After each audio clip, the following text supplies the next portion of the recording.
So today I'm an Uber helicopter driver, and I'm gonna come in and I'm gonna sort of position myself. I'm gonna land right between these two girls. Okay, what do you girls have to say? What do you have to say, girls? Drivers around the country are staging a national day of action demanding fair pay and transparency. The demonstrations included a protest by Uber drivers in San Francisco. ABC 7 News reporter Melanie Woodrow has the story. We are tired! More than 100 Uber drivers gathered at the Potrero Center lot Wednesday morning, including 8-year Uber driver Abdullah El Hanya, here to protest unfair wages and platform deactivations. Drivers say terminations are often abrupt and without explanation or an opportunity to appeal. Before I carry on, the noise that this organization made in San Francisco, I talk to them daily, was off the charts. Off the charts. So over 500 cars, police cooperated, they allowed the drivers to stop, get out. It was peaceful. The message by this lady and others, the organizer, was powerful, powerful, right? And every media station was there. Why? Because it came to a stop in front of the Uber HQ. In fact, they invited peacefully, as I told them to, invite Dara Khosrowshahi out. But the coward stayed indoors because that's how he operates on the top floor, right? Giving orders to his teams to screw over drivers, but too afraid to face the music. So these guys are going to do it again. And next time it's going to be bigger. Next time it's going to be at the Uber HQ, something I want, and at the Lyft HQ simultaneously. Or take the convoy from one to the other, but that's what's going to happen on the next protest. And whatever they pulled off here in San Francisco, I know we can duplicate at the White House. So DC, Virginia, Maryland people, step up. Email me, let's get this organized. So we're working on the next dates. It's going to be a series of protests. First one was no love. Next one might be no luck or no fool. We ain't no fool. Right? Or you're not going to get any luck, Uber and Lyft, from us if you keep on treating us this way. So the message is going to be consistent along the same lines. We're not getting paid. We're not being kept safe, right? And you're deactivating us over BS reasons. And just wanted to say, obviously this footage was from February the 14th on Valentine's Day, but just watch this movement grow. And if you're in San Fran, Sacramento, San Jose, look them up, join them. This is a force to be reckoned with, a force to be reckoned with. She is so real. The other guys behind this organizing are so real. Their message is so on target.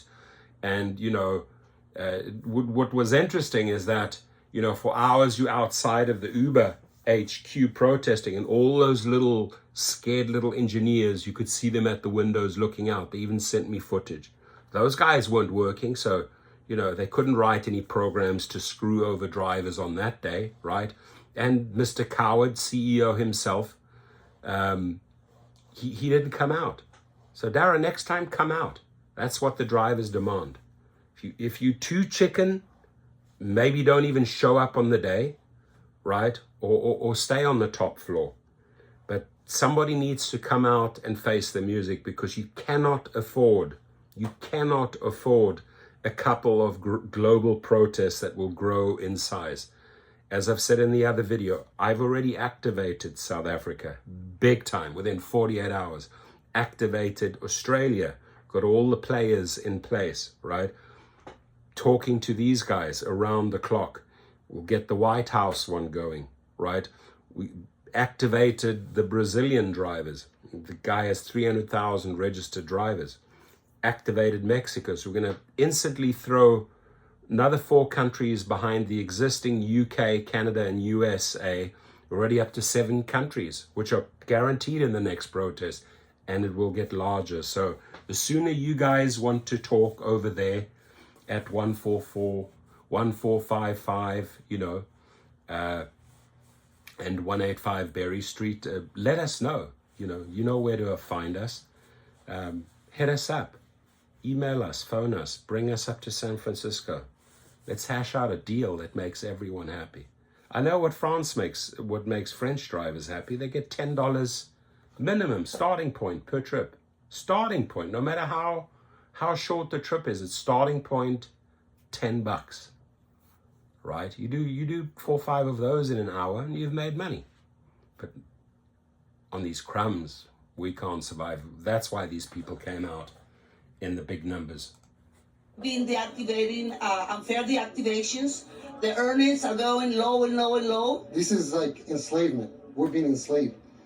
We're being forced to work like... Good. Don't be afraid to use that word. We are being enslaved. These drivers say Uber has increasingly claimed a greater share of their earnings without offering information on fair calculations. But according to an Uber spokesperson in an emailed statement to ABC7 News, drivers often think if you take the difference between what the passenger pays and what the driver earns, it equals all Uber profit. That is grossly incorrect, says the spokesperson.